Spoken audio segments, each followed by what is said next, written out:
Welcome everyone to the second episode of Conversations with Nir Nitai. I'm so grateful to have you here with us today again. Welcome. I'm also grateful to be with you, Sandra. And today I feel that the energy around me, at least, but I'm seeing it mirrored around me as well. It's a lot about endings and letting go so that we can step into something new.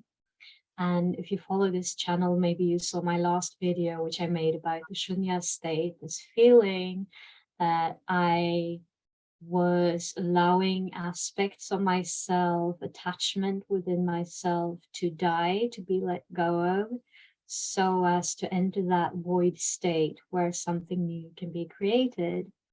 And this is very much where I'm still finding myself.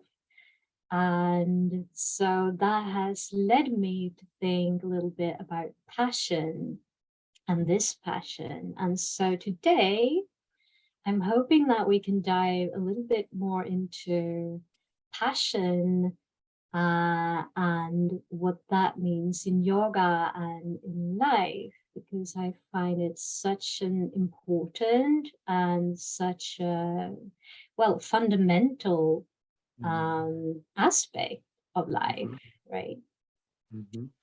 So how do you feel about diving into that? I feel fire.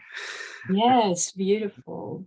So yeah, and that's where I come from, really. I probably felt already early in life that I always had a lot of passion and I always had somewhere to direct it to, and where it was directed to was always evolving, but there was always something.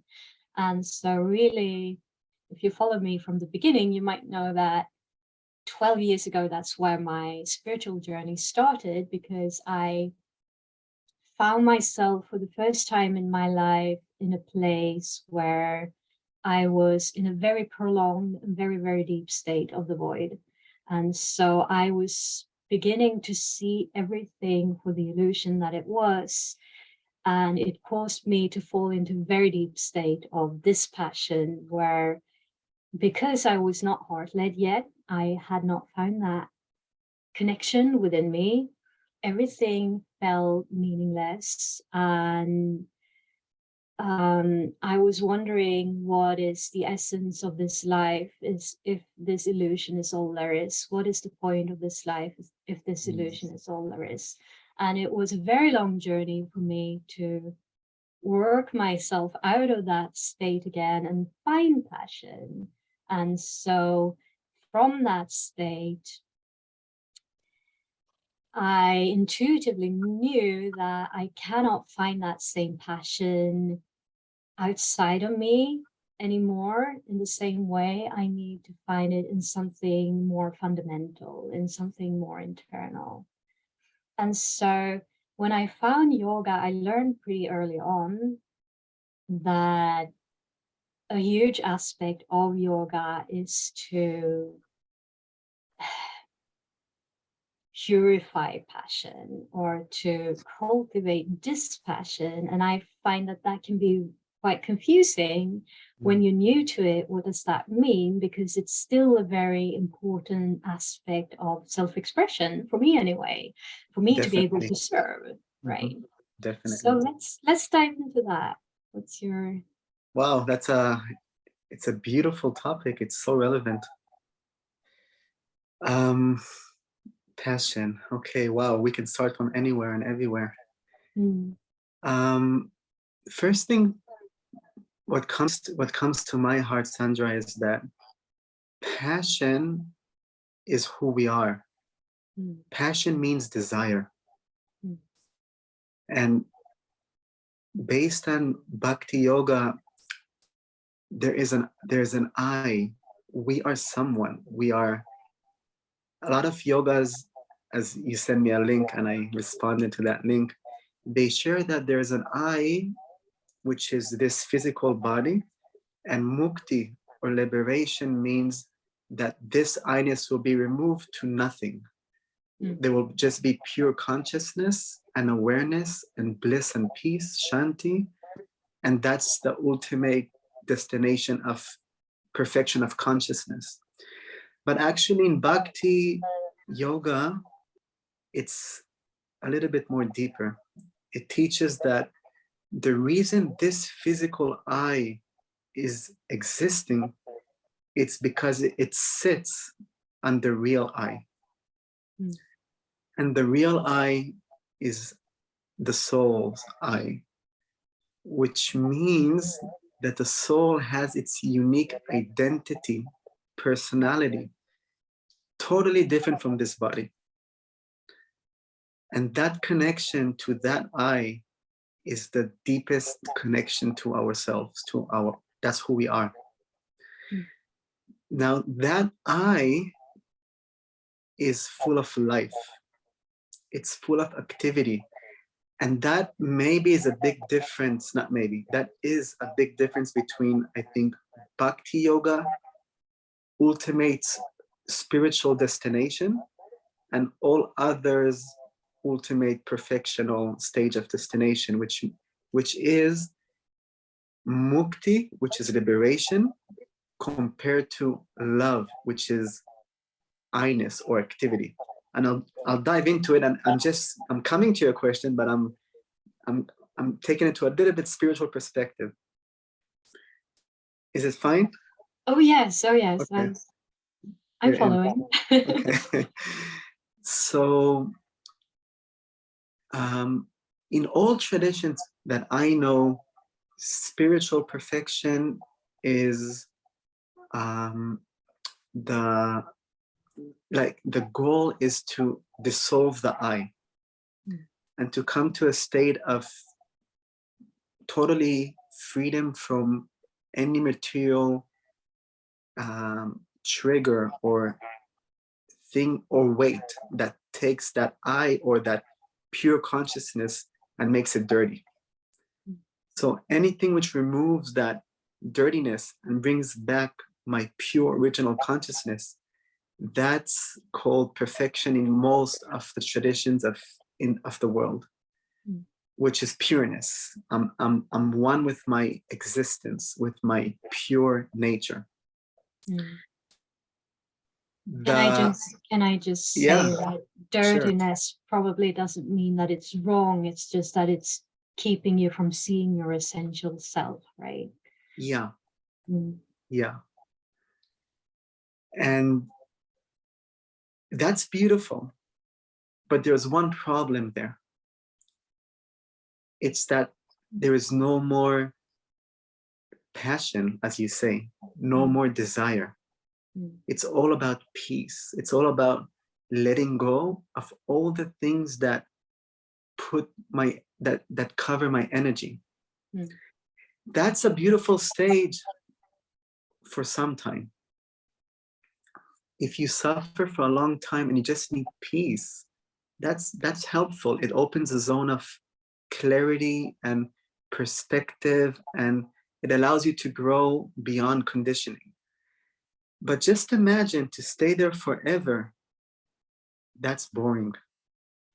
It's boring because there's no more emotional involvement, no more emotional connection, no more passion. Exactly. Now let's go to Bhakti yoga. Bhakti says that stage is real. It's true. The cleanliness of all material designations, of all material identities, of all material energies that are coloring my present pure consciousness, coming back to my original consciousness, that is good.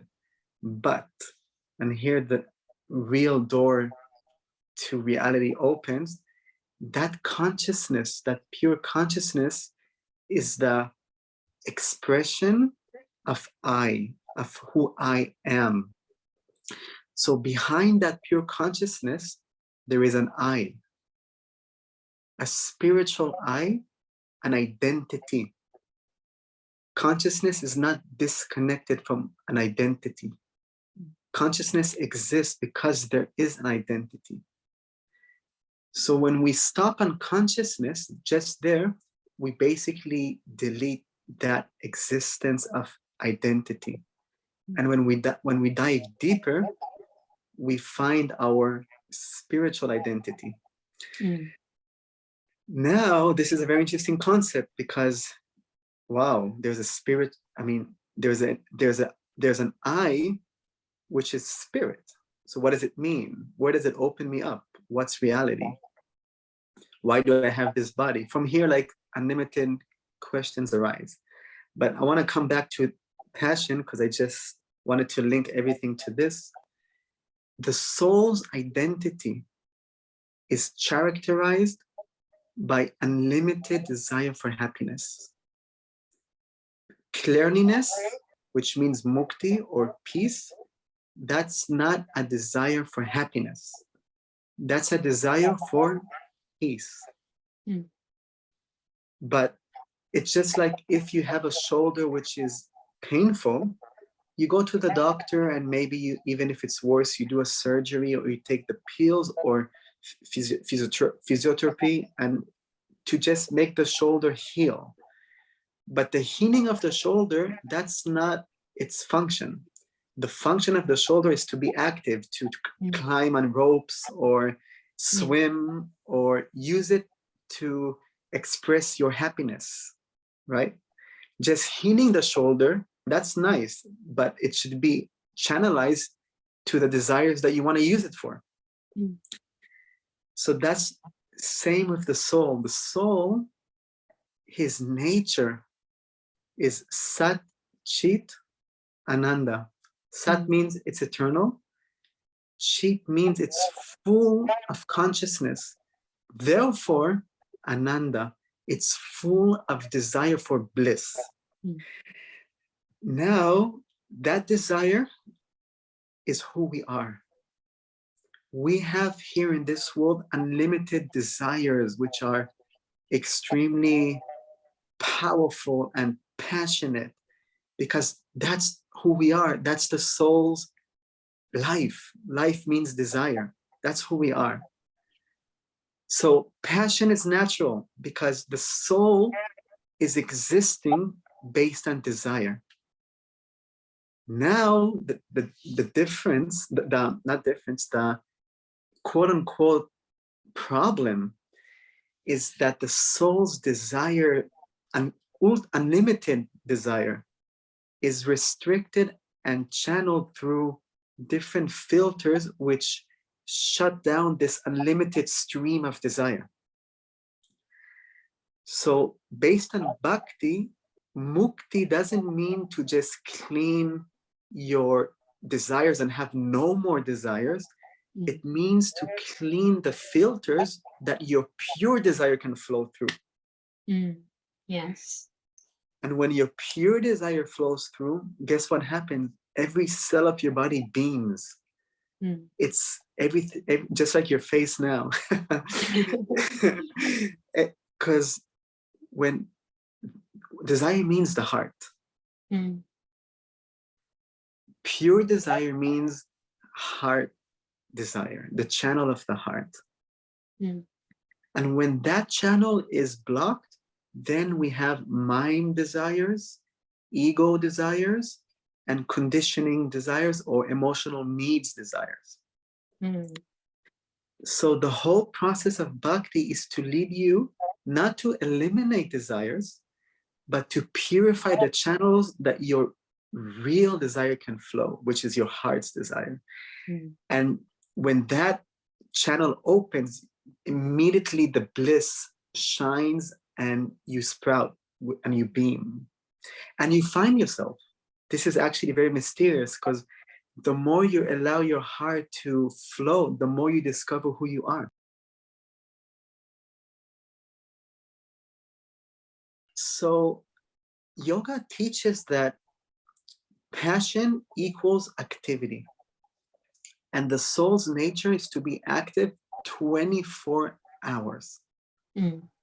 Therefore, when we go to sleep, we dream. Why do we dream? Because we are always active.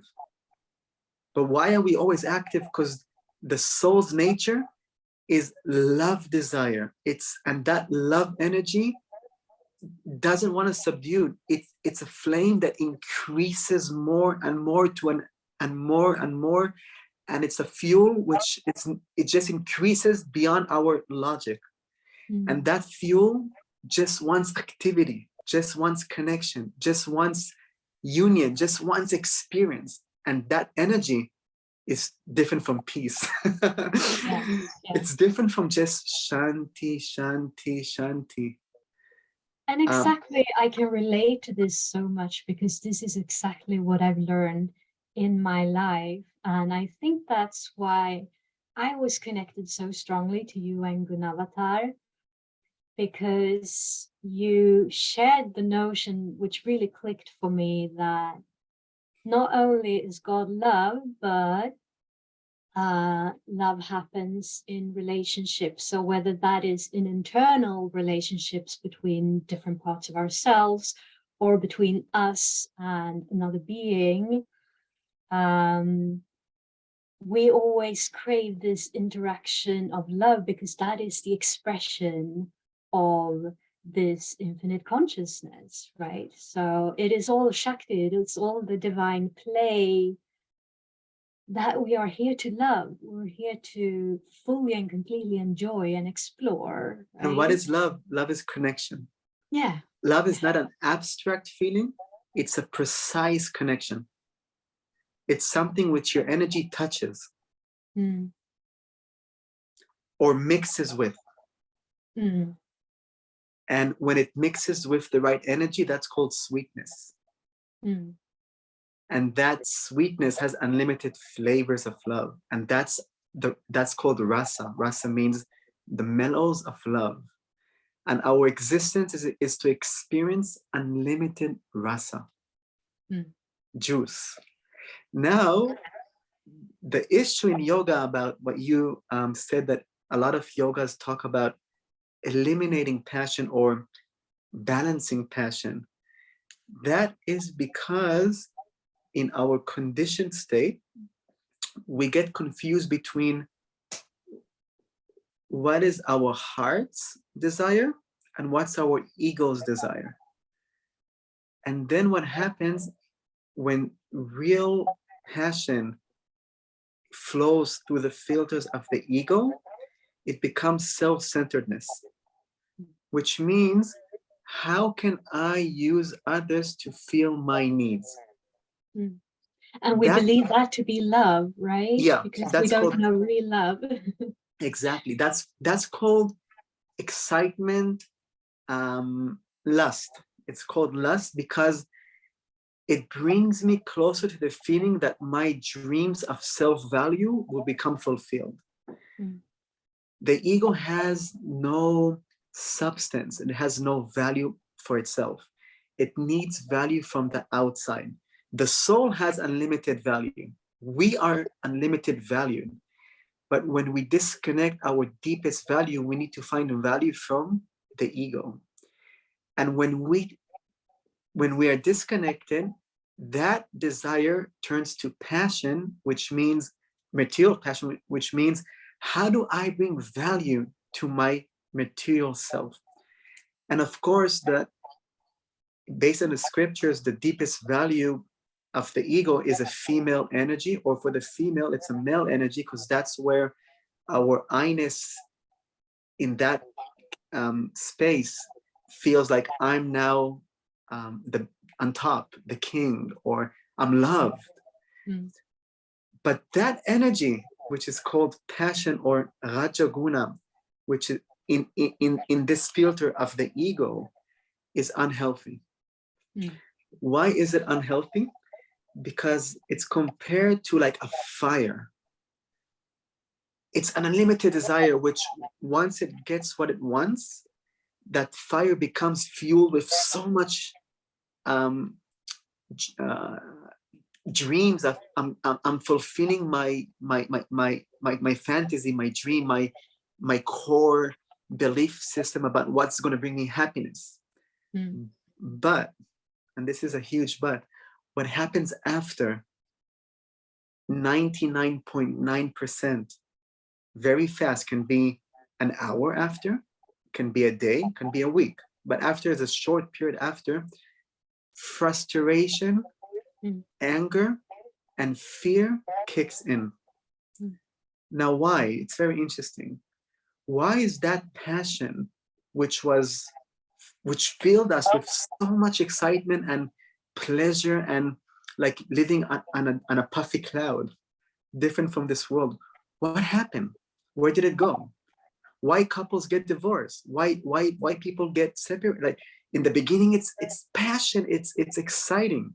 What happens? So what happens based on the scriptures is that since that energy is channeled to a space which has no bottom, the ego is empty, it has no value. So it doesn't matter how much you try to put in, it's never satisfied. Because it has no core, it has no eye. It's just like an energy which believes that the I-ness will come from the outside. It doesn't matter how much you put in, it doesn't find its identity. Okay, we got the thumbs up again. For that. So, and yes, I feel that is kind of the healing journey of life, when we begin to recognize that when we are achieving whatever goals that we had, whatever desires we had, and we're still not fulfilled, more and more we learn that this was not the ultimate fulfillment, right? But I think we have to go through that journey in order to recognize it, because otherwise we'll keep believing that these desires will give me fulfillment. And this is just, I'm going to conclude. So because there is no real I in the ego, there's no satisfaction of I. So all this energy of excitement and amorous love and whatever arouses from that energy, it has no place to sit on or to crawl around and connect. And because of that, emptiness, because it doesn't touch the real I, so eventually we feel something is not still clicked, something is missing. And then it brings a different energy of anxiety. We're talking here subconscious forces, not conscious forces. Anxiety, frustration. Now, why frustration? This is very interesting. And anger. Because the soul wants love. Love is that beverage that really colors our whole self with unlimited joy. But when that passion, the material passion, wants a material thing, or to feel the energy of the ego, which is not the energy of the heart, what happens? It's called exploitation. It cannot feel love, because the self-centeredness is about me, what I get from it. I want to experience what I want to experience, and I'm going to use others to fulfill my desires. That energy is completely opposite to the heart's energy. So because we are fulfilling our desires, we feel in the sky, but because it's the opposite from love, immediately it switches to a bitter experience in a very short time, because we are love. We're not selfishness. We're not exploitation. We are that feeling of pure love, which is, different from lust. So beautiful. Wow, it's a beautiful explanation. I'm relating this to different aspects of my life where I've felt different kinds of passion, and I'm thinking about sexuality because 2 years ago I had this Kundalini awakening experience, which was a lot for me about sexuality, which I had to heal in my life. And so what I learned through that journey, I was basically, this is only one of many aspects I've learned in the last 2 years, but in order for me to heal that within myself, I had to. Just to ask you a question, when you say heal that, you mean what? Heal I what? I will tell you. It will become clear. Sure. Okay. So I had unconscious fears around sexuality, in particular to right and wrong. And so I had to experience different parts of it, setting aside the notion of right and wrong. So that was a preliminary step for me to learn to set aside the notion of right and wrong, to be able to experience new expressions of sexuality that I didn't have before, to be able to experience that this is not fulfilling. This is not actually my heart's desire. I can experience physically deeply passionate sexuality, and it's not taking me anywhere. You know, in the moment, it may be beautiful, but it leaves me in the long term dissatisfied. And so I feel that a door opening to have these kinds of learning experiences where we learn this is what is the heart's desire and this is what is not the heart's desire, is to allow ourselves to step out of this notion of right and wrong so that we can simply explore, because in the exploration we can learn. In the lived experience we can feel in our heart, this was right, this was wrong, you know. So that was my Beautiful. experience. Can I share something? What you say is completely right, and it's completely that's how this world works. I just do want to add one additional option, and that's where I came from. That there's two ways to based on the wisdom. There's three ways to know what know means realize.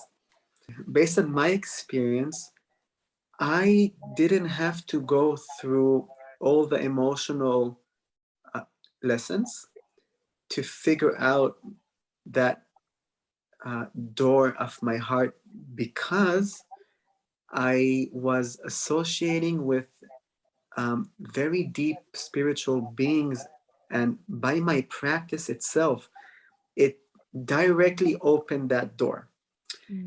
And by that experience of my heart's door opening up, it was totally clear who was me, I, the real love, and what was not. So what you say is correct, and what I say is also correct. So what does it mean?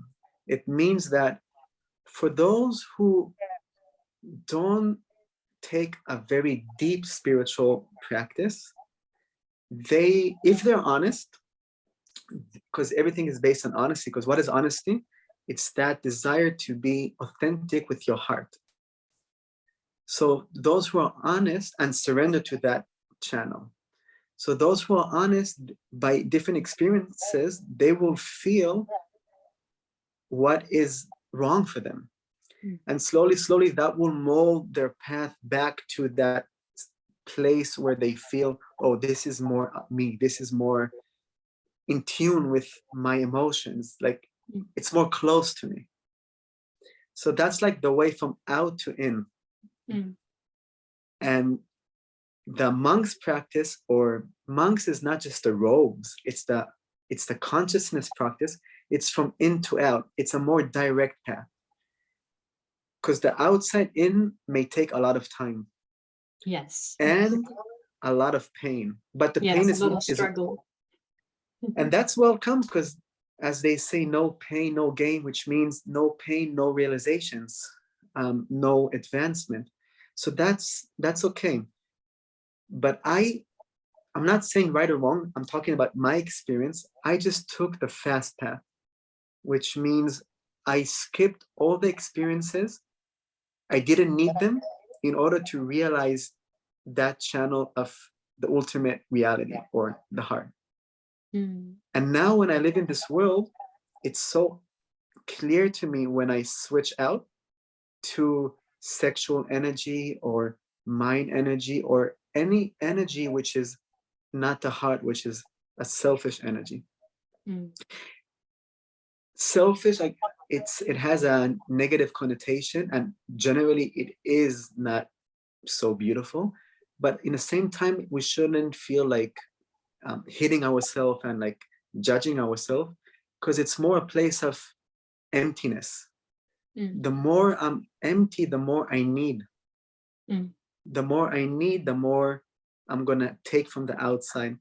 So subduing selfishness is just by increasing satisfaction and love. Mm. Because egocentrism is the absence of satisfaction. Mm. And that also answers the passion subject in the material sense, because that passion comes from something which is missing. Yes. And as long as something is missing and there's a desire from that space, it's always going to fall on on the long term on something which is negative. Mm. But that passion, desire, which comes from the heart, is always going to fall in an increased connection of I-ness, of wisdom, of happiness, of advancement, of the heart expansion. Mm. You feel joyful, you feel playful when Exactly. bringing out this new kind of life. Yeah. Exactly that emotions, they open you up more and more, and you discover more and more about yourself, and it doesn't end. It just increases and increases and increases. So that's the different energies. One, it's an explosion, but it takes you down. Mm. And one is more gradual. It can be also very fast, Mm. but it always increases and it never stops, because love is just, it just and Infinite. infinite. Exactly. And because we are not pure, so the journey is we connect love, we feel that vibe that lifts us up, and then the conditioning takes over and we switch out, and then Mm. we have to find back that connection and hold back, and then again a different energy comes in and we feel sweetness and happiness, and then again we get pulled down. Mm. So that's the journey. That's the journey. And I was curious, so this was so beautiful how you explained. And when you talked about your journey to your heart versus my journey, you had more of the direct journey, right? Mm. And so for a person watching this, or including myself, who has had more of this zigzag path, trial and error, finding out what resonates and what doesn't, how would you recommend to begin moving more directly? This It's a is the Bhakti beautiful, path, right?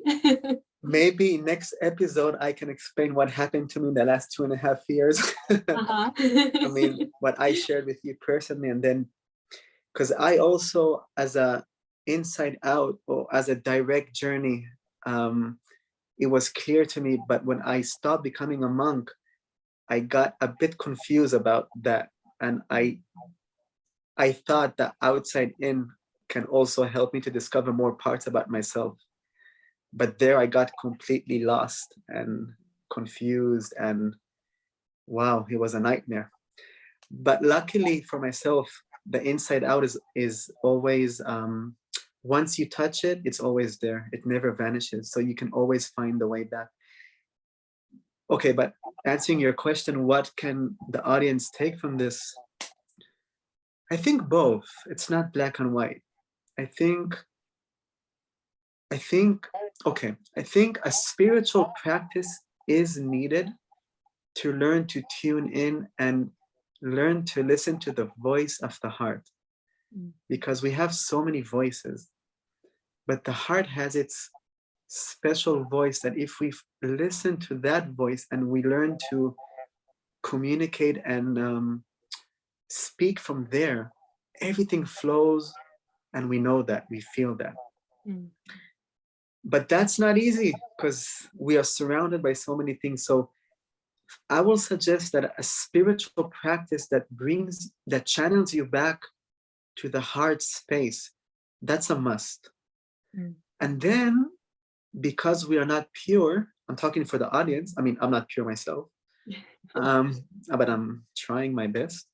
Um, from that space, they should follow that voice and try to just follow that. And of course, they will make mistakes. And but that will be a part of their process, because when they will start to learn or desire to be tuned in to the real heart, and from there they will really honestly try to feel that flow and and learn about it. So then, and that in that channel, mistakes will be tuning back to that original space. Yes. But if that spiritual practice is not there, then people will get mixed with so many things, but they won't know where to channel back. Or they will just be like, I mean, men, for example, you talked about sexuality. For men, just having sex and experiencing just that energy, that's the source of life. For them, it's like, I'm experiencing a female energy and she's enjoying my performance or whatever. So I'm the man and I'm the king, and I don't need nothing else. So that's like an example of a total lost consciousness. A person who completely believes the emotions, which are like fireworks, they bring so much excitement, and he thinks this is my substance. But it's like smoke. Smoke disappears very fast. So it really requires honesty, because if we're not honest, we will just hold the smoke as substance. For example, experiences will be just, I want to just experience and experience. I don't care about, I just want to experience. But experience should lead you to something deeper, not just experience. It should lead you to authenticity, clearness, purity. It should bring you to a more beautiful eye.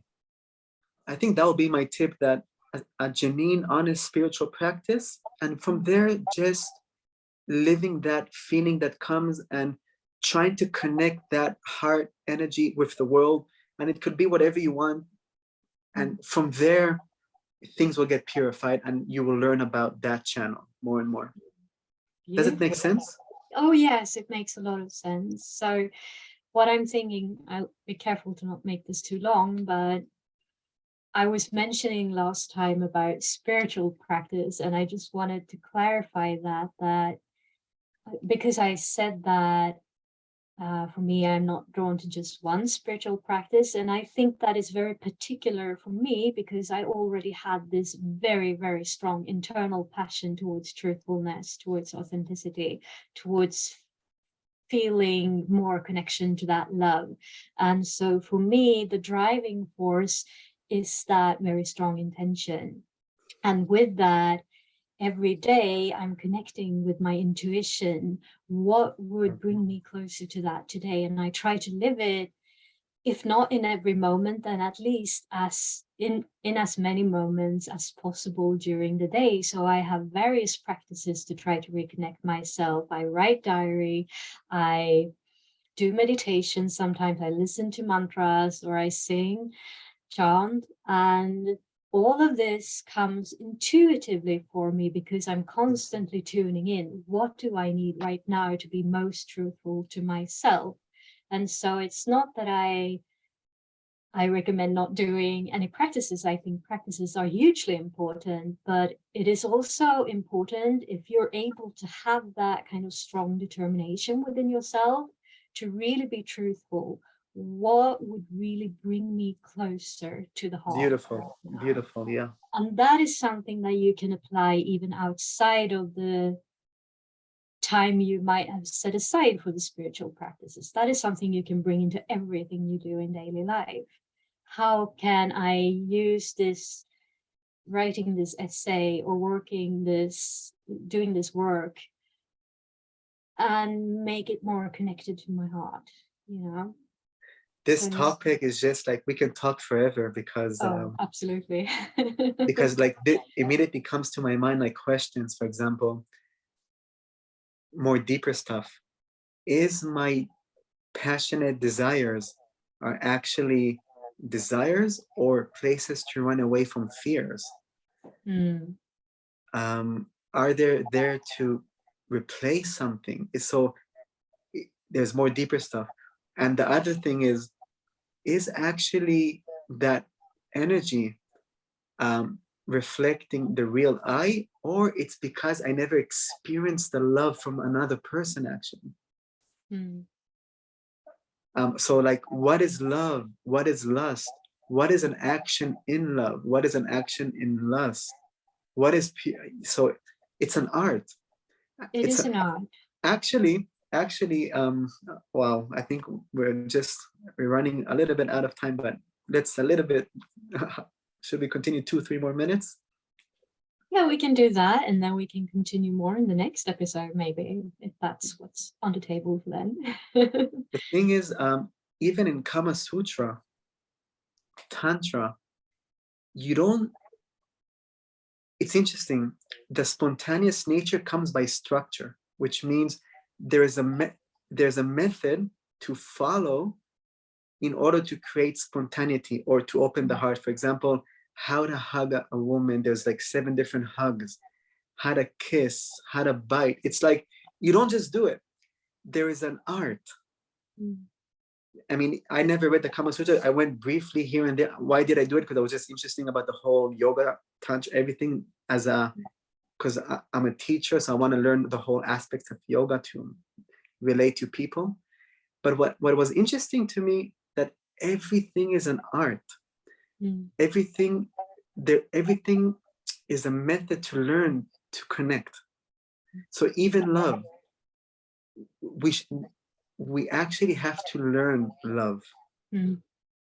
Yeah. That's the thing. We have to learn love, because we learn so many things in university, but we don't learn love. And love is a learning process. I feel that for me, learning what love is has mostly been about learning what love is not, Yeah. Moving through all of the illusions, all of the conditioning really that I've taken on, and just breaking through that to see what is still left when everything else is gone. That is love. Beautiful. Yeah, it's like 50-50, 50% removing and 50% nourishing. Yeah, nourishing as well. Oh yeah, I do a lot of that. So 50-50. Oh, we can talk a lot about this, I feel. And that is a cliffhanger for next time. So if you enjoyed this episode, be sure to comment below. If you have any questions around these incredibly fascinating themes, then drop a question and we'll try our best to answer it. Thank you so much for joining us today. And Nir, thank you so much for this beautiful time together. Thank you, Sandra. Thank you so much. Thank you. And until next time.